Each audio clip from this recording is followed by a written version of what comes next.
마태복음 15장 1절에서 39절 말씀, 저와 여러분이 한 절씩 교독하겠습니다.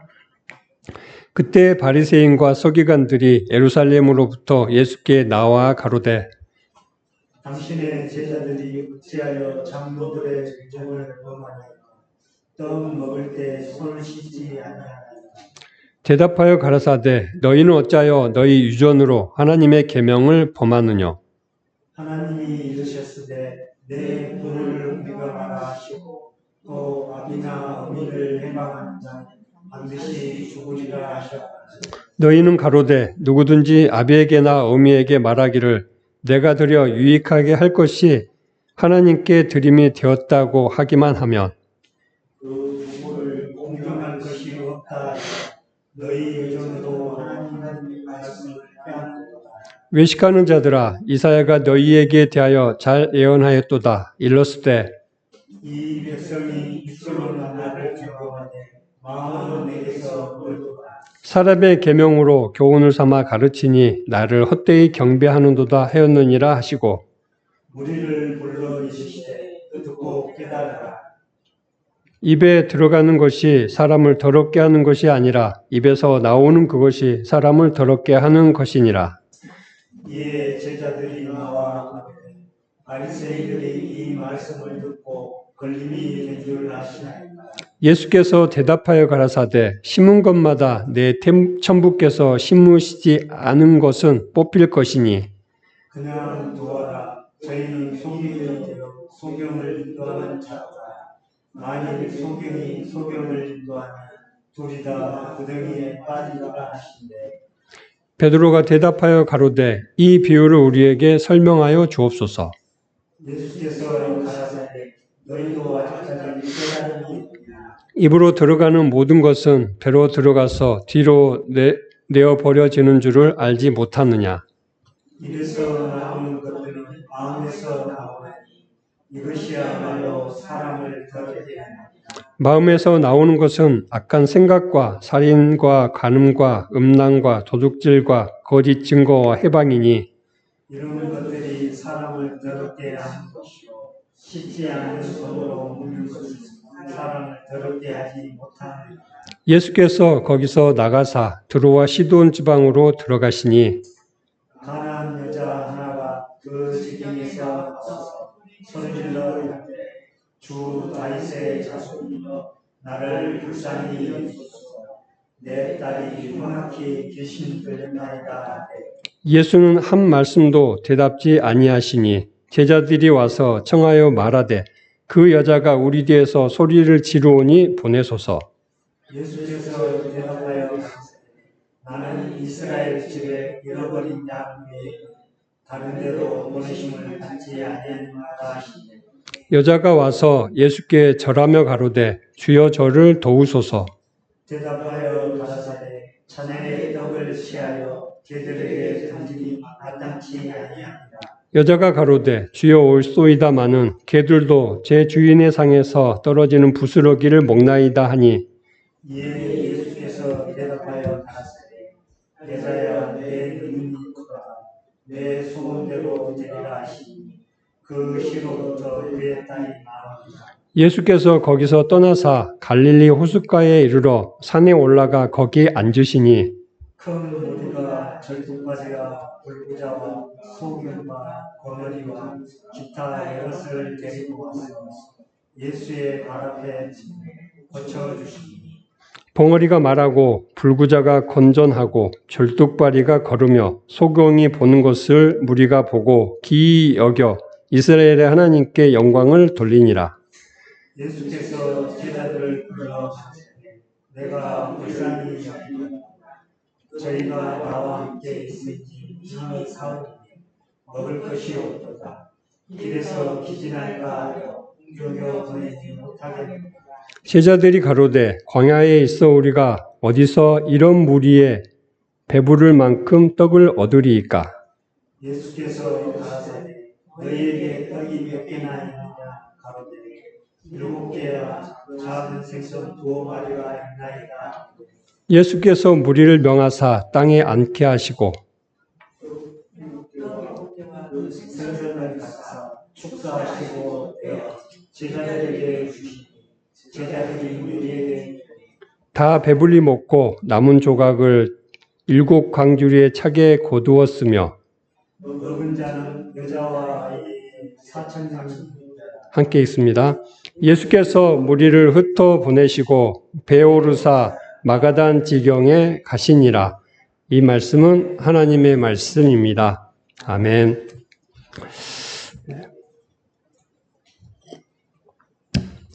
우리가 13장에서 이 천국 비유를 통해서 천국이 어떤 곳인가, 또 그 천국이 어떤 곳인가를 넘어서 천국에 들어가는 사람은 어떤 사람인가, 천국을 사는 사람은 어떤 사람인가 하는 것에 대해서 살펴봤습니다. 그리고 이제 이어서 14장에서 이 헤롯 왕이 등장을 합니다.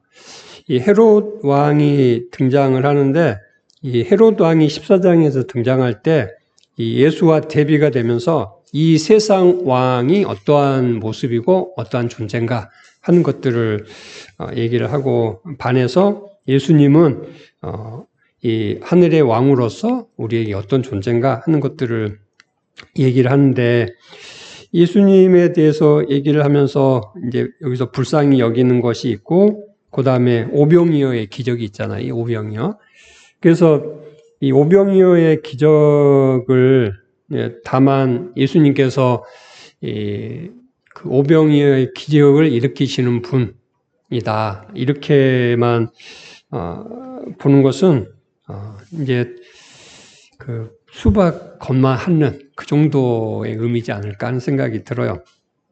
예수님은 이 헤롯 왕은 세상에서 세상의 왕답게 세상에서 이 산의 진미를 이렇게 먹는, 그런데 그 산의 진미를 모든 백성과 함께 먹는 것이 아니라 자신만 먹는, 그리고 자신의 측근과 먹는, 그것을 통해서 자신이 누리고 자신의 즐거움을 삼는 그런 존재가 세상이고 세상의 왕이다 라고 하는 것을 얘기를 하는 반면에, 예수님은 이 보리떡 5개 그리고 물고기 2마리라고 하는 이 초라한 것을 가지고 이 5,000명이 넘는 2, 3만 명에 가까운 이 사람들을 풍족히 먹이는, 다 먹이고도 여기는 이 12 광주리가 차게 남잖아요. 그렇게 먹이는, 이 하늘의 양식으로 먹이는 존재다라고 하는 것들을 얘기를 하면서, 결국에 또 예수님께서 이 바다를 걷는 이런 기적들을 통해서 이 배 위에 있었던 이 제자들로 말미암아서 하나님의 아들이라고 하는 이 고백을 받아내게 되는 거죠. 그래서 저번 주에 한번 말씀드렸던 것처럼 14장에서 이 설교의 제목을 하나님의 아들이라고 하는 것으로 이렇게 정했다, 이렇게 얘기를 한 적이 있는데, 하나님의 아들인 것이 이제 이 마태복음 초에서부터 앞에서부터 이 예수님은 하나님의 아들이라고 못을 박았어요. 그래서 그때 앞에서 보면 이 마귀랄지 이런 이제 천사랄지 이런 존재들을 통해서 예수가 하나님의 아들이다, 이것이 밝혀졌는데, 이제 14장에서 비로소 제자들로 말미암아서 하나님의 아들인 이 고백이 나타나게 되는 것이죠. 이어서 15장에서는 15장의 제목도 제가 정해봤는데 주 다윗의 자손, 이렇게 정해봤어요. 이제 15장에서 가장 중요한 개념이 주 다윗의 자손이라고 하는 개념이라고 볼 수가 있습니다. 이제 1절에서부터의 이야기는 흔히 우리가 이 정결논쟁이라고 얘기하는 그런 부분입니다. 이 예수님의 제자들이 손을 씻지 않고 음식을 먹는데, 그것은 유대 사회에서는 있을 수 없는 일이죠. 왜냐하면 이 음식을 먹을 때 손을 씻는 것은 이 장로의 유전이에요. 장로의 유전. 유전이라고 되어 있는데 이것은 전통이나 전승, 뭐 교훈 이런 것들인데 그러니까는 그들에게는 한마디로 율법과 같은 거죠. 율법. 그래서 반드시 그렇게 해야 되고 그러지 않으면 그들은 이제 죄인이 되어버리는 그런 형태인데 그 바리새인과 서기관들의 이런 예수님에게 대한 그 제자들의 이 참소에 대해서 3절에 예수님께서 너희는 그 장로들의 유전은 지킬지 모르지만 하나님의 계명은 지키지 않고 있다. 심지어는 장로의 유전을 지키느라고 하나님의 계명을 지키지 않고 있다. 이렇게 얘기를 하고 있는 것이죠. 그것을 이제 7절에서는 외식하는 자들이라고 예수님께서는 결론을 내리십니다. 이제 일례로 이 얘기를 하시면서 이 5절에 보면 이제 이 코르반이라고 하는 이 신뢰를 가지고 이 장로의 유전을 지키면서 하나님의 계명을 지키지 않는 이것에 대해서 얘기를 하는데 이 사람들이 이 코르반이라고 하는 것은 이 제물이 있는데 이것을 하나님께 드리는 제물이라고 하는 것이죠. 그러면 부모에게 그것을 줄 의무가 없어지는 거예요. 뭐 세상에 이런 사람이 있을까 싶지만 뭐 흔하게 있는 경우일 것 같아요. 뭐 다른 사람, 뭐 부모뿐만 아니라 다른 사람에게도 마찬가지인데 이제 긍정적으로 실제로 하나님께 드리기 위해서 이 부모를 이게 공양하는 거 이거를 안 한다고 해도 문제가 심각한데 심지어는 하나님께 드린다고 거짓말을 치고 부모도 공경 안 하는 그런 경우도 있다. 이런 것이죠. 이런 것은 이 하나님의 말씀을 범하는 것이고 폐하는 거다. 이렇게 예수님께서 말씀하시면서 이런 경우를 외식하는 자, 우리가 산상수훈하면서 외식하는 경우를 많이 봤는데 이런 형태가 이제 외식하는 경우인 거죠. 그러면서 10절, 11절 말씀해 보면 입으로 들어가는 것이 사람을 더럽게 하는 것이 아니라 입에서 나오는 것이 사람을 더럽게 한다. 이렇게 말씀을 하십니다. 이거에 대해서는 이제 15절 말씀 이후에 자세한 설명이 붙어 있는데 12절 말씀해 보면 그 예수님의 이 이야기가 이 바리새인들에게 걸림이 됐다. 이렇게 얘기를 하고 있어요. 예수님이 바리새인들에게 걸림돌이 된 거죠. 걸림돌. 예수님을 우리는 이제 바울 서신이나 이런 것들을 통해서 모퉁이 돌이다 또는 디딤돌이다 이렇게 표현을 합니다. 같은 예수님인데 어떤 사람에게는 걸림돌이 되고 어떤 사람에게는 디딤돌 내지는 모퉁이 돌이 되는 것이죠. 특별히 이 바리새인과 서기관들은 자신들의 율법이 있었어요. 장로들의 유전. 그것을 기준으로 보니까 예수님은 그들에게 걸림돌이 되는 것이죠. 그런데 하나님의 계명을 바라보는 그 사람들에게 있어서 예수님은 바로 이 디딤돌 내지는 이 모퉁이 돌이 되어서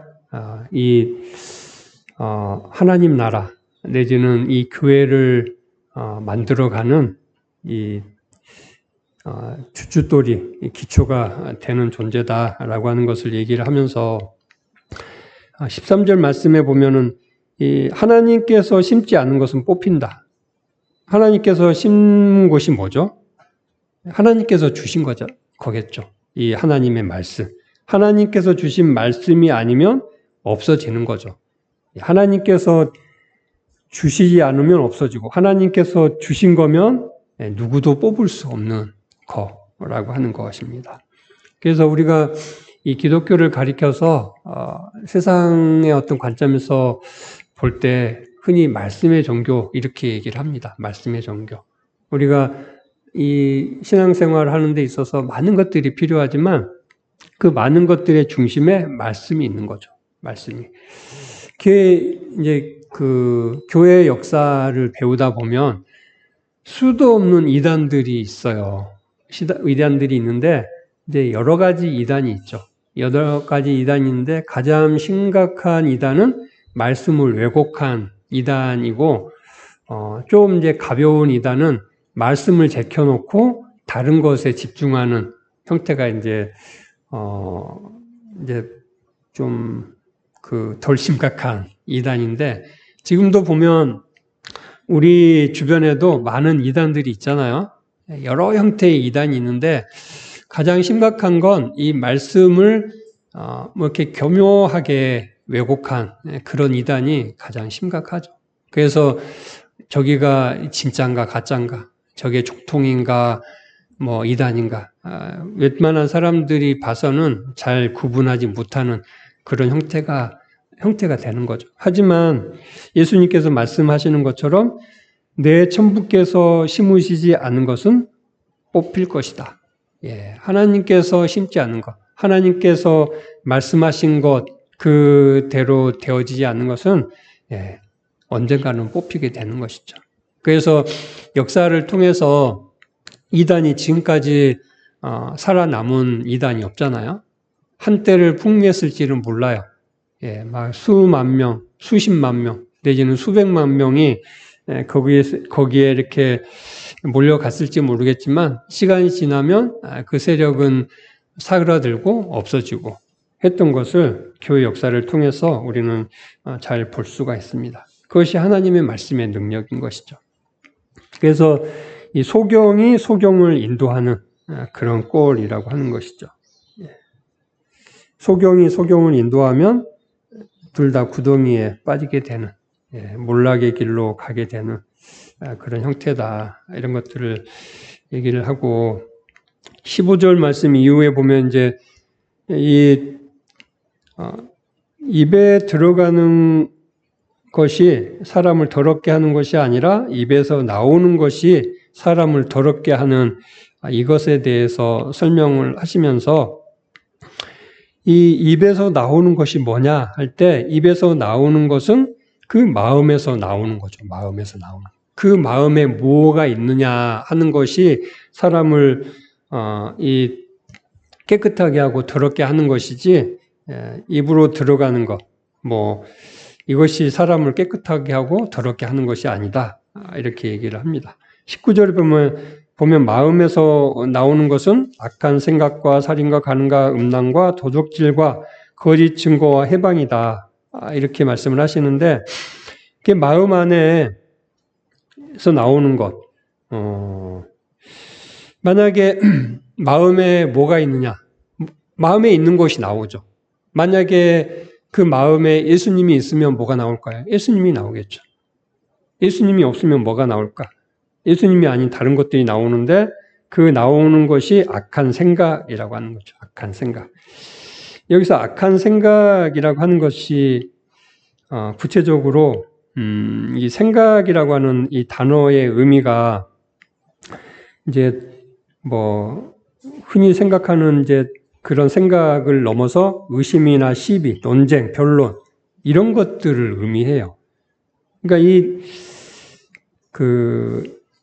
헬라어 원어로 보면 디알로기스모스라고 하는 이 단어인데, 디알로기스모스, 여기에 보면 디아라고 하는 이 전치사하고 로기스모스라고 하는 이제 이 단어가 합쳐진 형태인데, 로기스모스라고 하는 이 단어는 로기조마이라고 하는 단어하고 연관이 있어요. 로기조마이는 우리가 이 로마서 6장을 공부할 때 이 로마서를 이렇게 이루는 중심에가 암, 역임, 드림 이런 것이 있잖아요. 여기서 드림이라고 하는 이 단어, 드리다라고 하는 것이 여기다라고 하는 이 단어가 로기조마이예요. 여기다라고 하는 것은 계산하다라고 하는 의미거든요. 그래서 이 생각이라고 하는 것은 어떤 거냐면 어떤 그 계산적인 생각인 거죠. 계산적인 생각. 철저하게 개인 중심으로 내게 어떤 유익이 될 건가, 손해가 될 건가. 이런 저런 것들로 내 중심적으로 하는 생각, 이런 것들이 이제 여기서 하는 생각인데 그 생각은 악한 생각이라고 하는 것이죠. 내 중심적으로 생각하는 것들. 그런 생각에서 나타나는 현상들이 살인이고 간음이고 음란이고 도적질이고 거짓 증거고 회방이다. 이렇게 보는 것이죠. 근데 살인, 간음, 음란, 도적질, 거짓 증거, 회방 이런 것들이 뭐죠? 바로 십계명이잖아요. 십계명. 예. 하나님을 중심으로 하지 않은, 예수 그리스도를 중심으로 하지 않는 그 마음, 그 생각에서 나타나는 것이 살인이고 간음이고 음란이고 도적질이고 거짓 증거, 회방 이런 것들이다라고 하는 것을 이야기를 합니다. 이게 궁극적으로 우리 마음 가운데 예수 그리스도가 없으면, 예수 그리스도가 우리의 주인으로 있지 않으면 바로 이런 악한 생각들이 우리 마음을 지배하게 된다. 이렇게 말씀을 하고 있는 것이죠. 21절 말씀에서는 이제 예수님께서 두로와 시돈 지방으로 가셨는데 이 두로와 시돈 지방은 이 갈릴 지역 위쪽이에요. 지금 이제 시리아 그 지역이니까 이제 여기는 이방 지역이잖아요. 예수님께서 이방 지역으로 가셨는데 가시니까 이방 여자가 예수님에게 와요. 그리고 22절에 예수님을 부르죠. 어떻게 부르냐면 주 다윗의 자손이요 이렇게 부릅니다. 주는 이제 주님이죠. 주님, 주인이라고 하는 의미이고 다윗의 자손이라고 부릅니다. 이렇게 부르는 것은 상당히 모순이죠. 이 다윗의 자손이라고 하는 이것은 철저하게 이 유대적인 호칭이거든요. 유대적인 호칭이에요. 그런데 이 이방인이 예수님에게 이렇게 부르고 있다는 것이죠. 그래서 어쨌거나 이 이방 여자를 통해서 주 다윗의 자손이요 이렇게 부르고 있다는 것이죠. 반면에 이 바리새인과 서기관들은 예수님에게 이제 와서 이 제자들이 장로의 위전을 지키지 않는다고 따져 묻는데 이 바리새인과 서기관들이 궁극적으로 따져 묻고 싶었던 거였을까요? 아마 이제 제자들은 이제 해볼만 하니까 이렇게 걸고 넘어지고 궁극적으로는 예수님에게 대해서 이렇게 따져 묻고 싶은 것이 아니었을까요? 이제 다른 데 보면 이 유대 지도자들은 예수님을 향해서 앞에서 우리가 봤던 것처럼 이 바알세불의 힘을 빌어서 저런 기적을 행한다. 이렇게 얘기를 했던 적이 있는데 이 유대 지도자들이 예수님을 바라보는 시각은 바로 그런 것이죠. 그냥 사단의 왕이다. 이렇게 보는 거예요. 반면에 이 가나안 여자는 예수님을 가리켜서 주 다윗의 자손 이렇게 보고 있는 것이죠. 그래서 이 여자의 이야기가 뭐냐면 나를 불쌍히 여기소서라고 하는 것이죠. 왜 불쌍히 여기냐면 내 딸이 흉악히 귀신 들렸기 때문이죠. 내 딸이 흉악히 귀신이 들렸기 때문에 나를 불쌍히 여겨달라. 재밌는 것이 내 딸을 불쌍히 여기소서 이렇게 해야 될 것 같은데 나를 불쌍히 여기소서 이렇게 얘기를 했다는 것이죠. 이 가나안 여자에게 있어서 이 딸의 귀신 들려서 갖고 있는 이 고통, 이 어려움은 딸의 고통뿐만이 아니라 이 어머니의 고통이다. 이런 것이죠. 그래서 이제 불쌍히 여기소서 이렇게 얘기를 하는데 이 불쌍히 여기는 것이 이 엘레오스라고 하는 이 단어인데 이 엘레오스는 구약의 그 헤세드라고 하는 이 단어와 연관이 있어요. 이 헤세드라고 하는 단어는 뭐죠? 사랑이잖아요, 사랑. 사랑인데 어떤 사랑이냐면 이 언약적인 사랑이에요, 언약적인 사랑. 그냥 일반적으로 이렇게 우리 마음 가운데서 나타나는 사랑이 아니라 언약 관계 안에서의 사랑. 이런 거죠. 그러니까 예를 들어서 이 어떤 이제 꼬맹이가 길거리에서 이렇게 그 깡통을 놓고 이렇게 동냥을 하고 있어요. 그러면 우리가 지나갈 때 보면 불쌍하잖아요. 불쌍해서 이제 주머니에 동전이 좀 있고 그러면 하나 주고 뭐 줄 게 없으면 그냥 안타깝다 하고 이제 지나갈 수 있는데 보니까는 그게 내 아들이야. 그럼 어떻게 되죠? 그냥 불쌍하네. 돈이 있나 없나 해가지고 있으면 주고 없으면 그냥 어쩔 수 없지 하고 넘어갈까요? 당장에 그냥 그 애가 쫓아가가지고 뭐 이렇게 뭔가를 하겠잖아요. 그런 거죠. 이 언약이라고 하는 건 그런 거예요. 나와 상관이 없으면 그냥 적당히 어떤 내 이성 안에서, 내 감정 안에서 이렇게 뭔가를 하지만 이 언약이라고 하는 이 관계에 있으면 부모와 자식 간의 관계처럼 이런 관계 안에서 일이 이루어지는 것이죠. 지금 이 가나안 여자는 예수님에게 이것을 요구하고 있어요. 이 가나안 여자는 자신이 이런 언약이나 이런 것들에 전혀 관계가 없는 존재라고 하는 것을 알고 있었을 거예요. 그럼에도 불구하고 예수님에게 주 다윗의 자손이라고 칭하면서 이 엘레오스, 이 언약적인 사랑으로 나에게 긍휼을 베풀어 달라 이렇게 요구를 하고 있는 것이죠. 그러니까 이 예수님이 24절에 단번에 하시는 얘기가 나는 이스라엘 집에 잃어버린 양 외에는 다른 데로 보내심을 받지 않았다. 너무 당연한 얘기를 이 가나안 여자에게 하고 있어요. 그러니까 이 가나안 여자도 그것에 그거를 이제 수긍을 하잖아요. 여자가 와서 예수께 절하여 가로되 주여 저를 도우소서.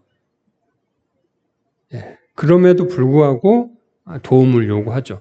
그러니까 26절에 예수님께서 자녀의 떡을 취하여 개들에게 던짐이 마땅치 않다.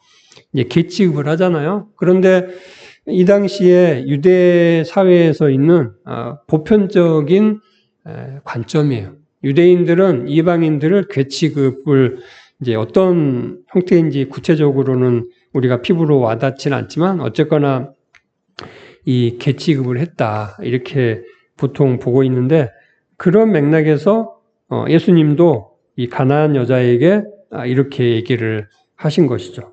그러면은 우리 같으면 나 같으면 그냥 자존심이 상해서라도 저 사람도 그냥 보통 이 앞에서 나왔던 바리새인 서기관이나 보편적인 유대인들과 조금도 다르지 않은 그냥 그런 사람이네 하고 돌아설 수도 있었을 것 같아요. 만약에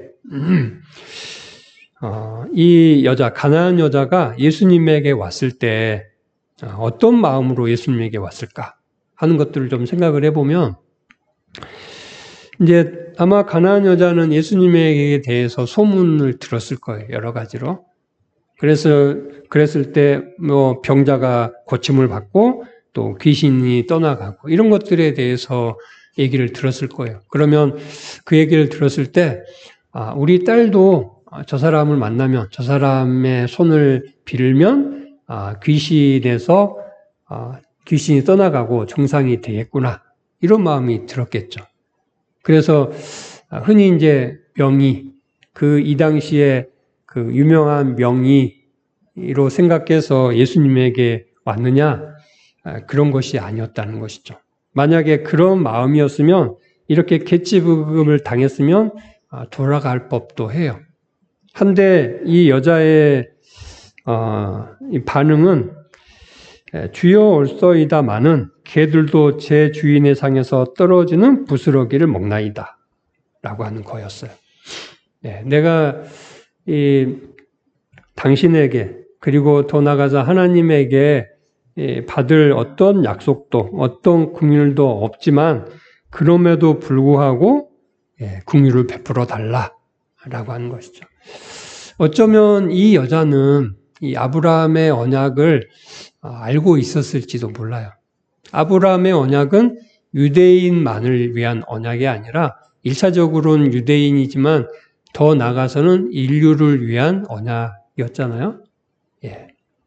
아브라함에게 축복하는 자는 아브라함과 동일한 축복을 받는, 아브라함에게 저주를 받는 것은 아브라함에게 약속하신 그 언약 안에서 축복을 받지 못하는, 이런 것이 아브라함에게 주신 언약인데, 그 이후의 모든 언약이 바로 아브라함의 언약 후속이죠.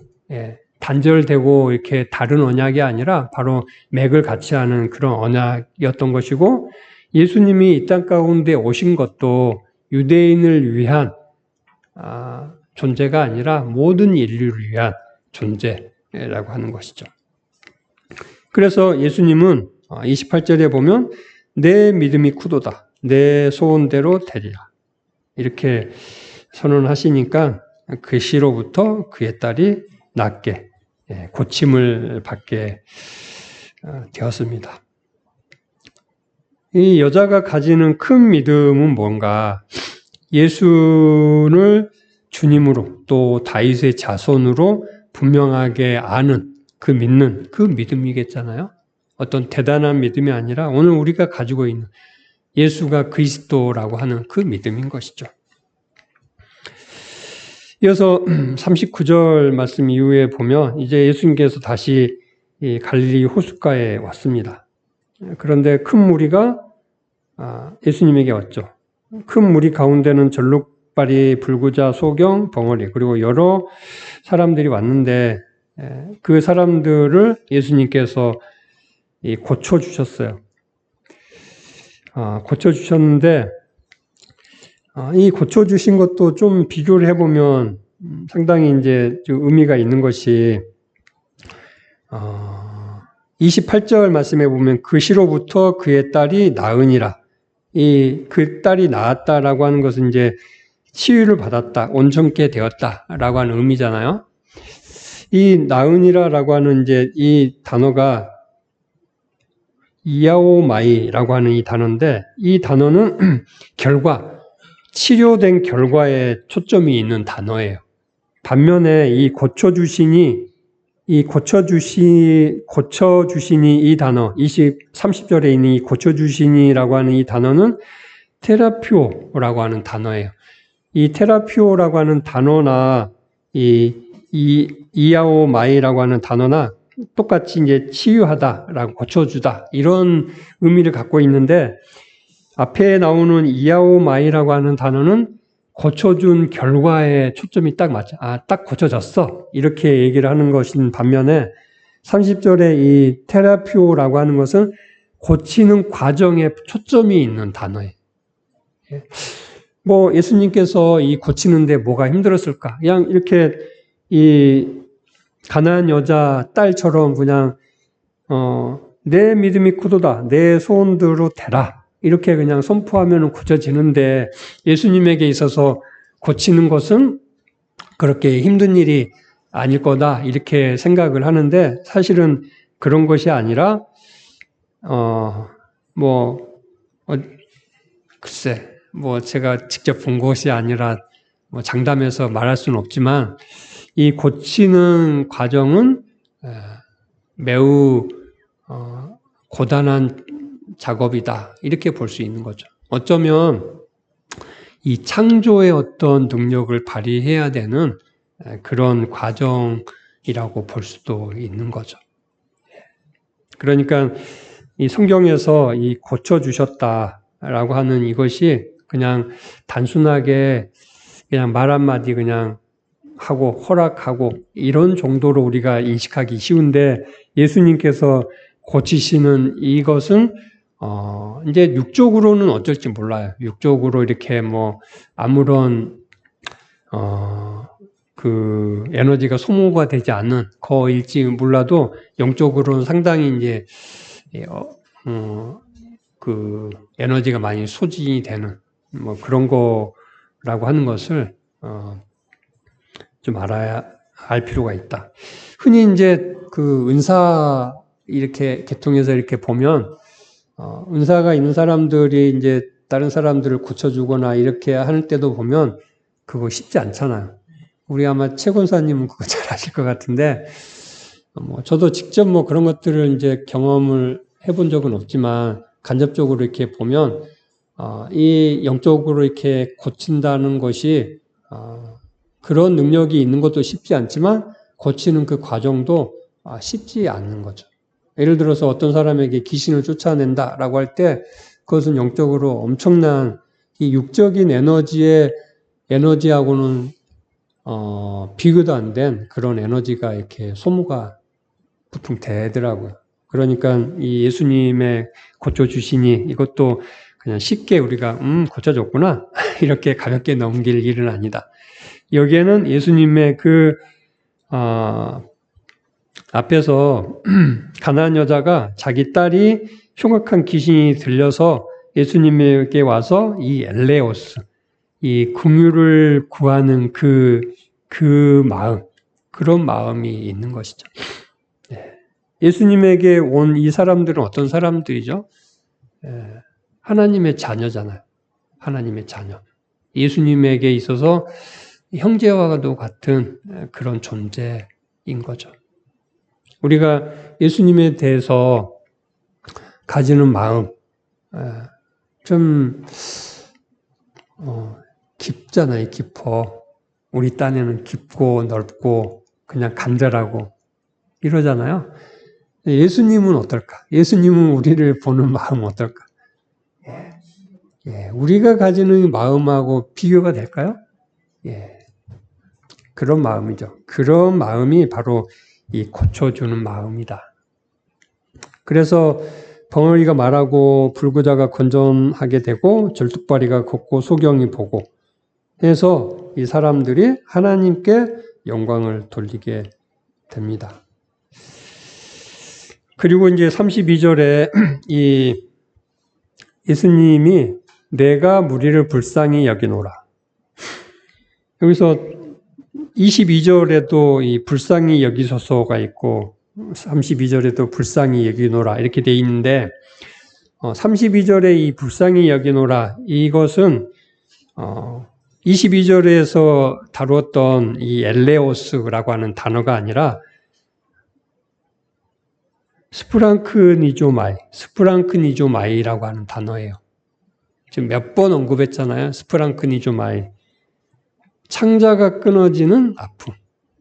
그런 아픔을 가지고 갖는 이 마음.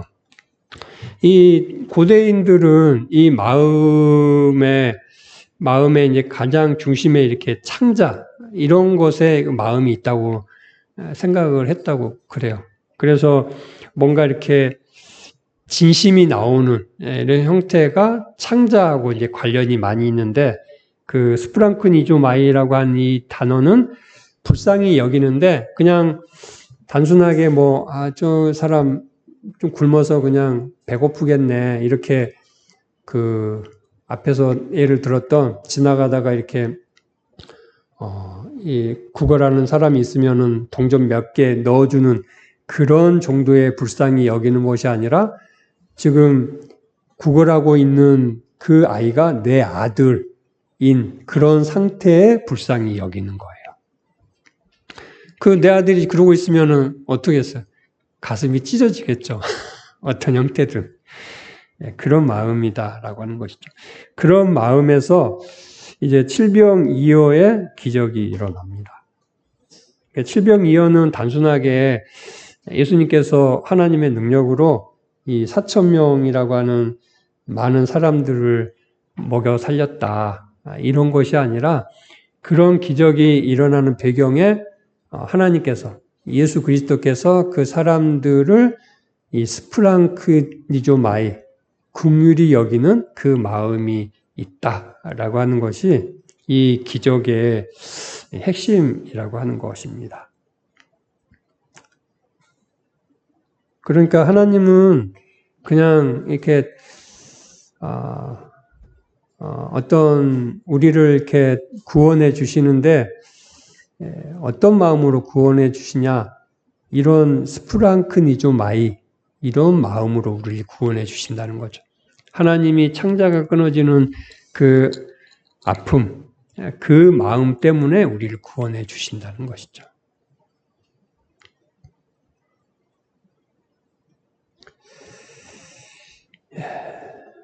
그래서 예수님께서 이 칠병이어의 기적을 행하셔서 행하시는 이제 그 배경이 광야예요.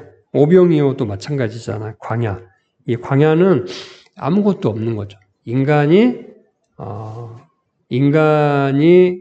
아무것도 할 수 없는 곳. 그것이 광야인데 그 광야에서 하나님이 하시죠. 하나님이.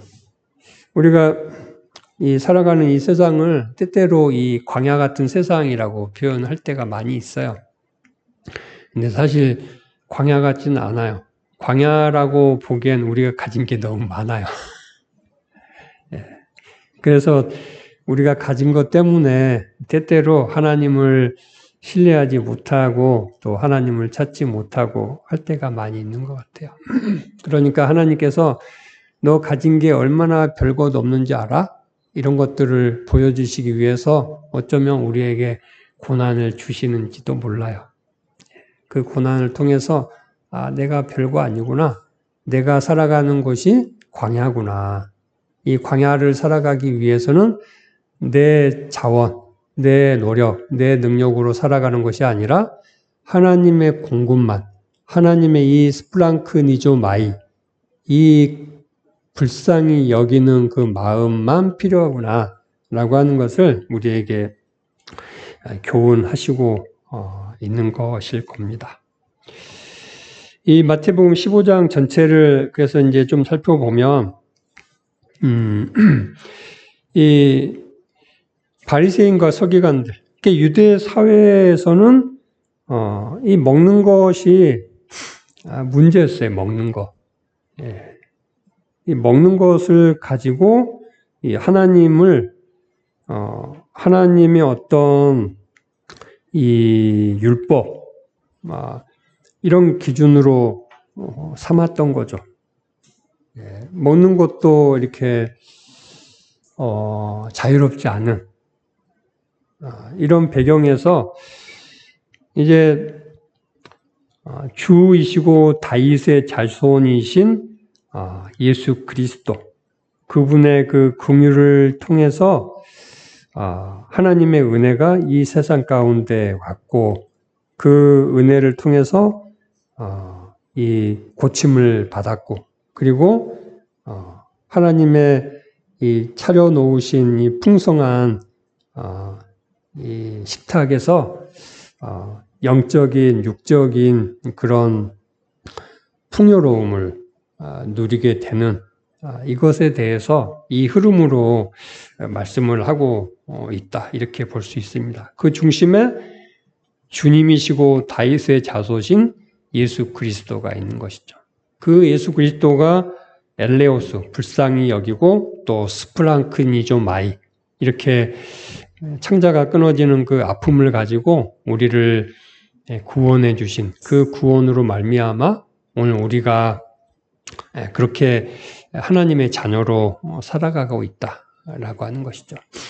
우리가 살아가는 이 현실 그리고 현장 그리고 환경 이런 것들이 어떠하든 상관없이 하나님은 우리를 그 불쌍히 여기시는 마음으로 우리를 붙들어주고 계세요.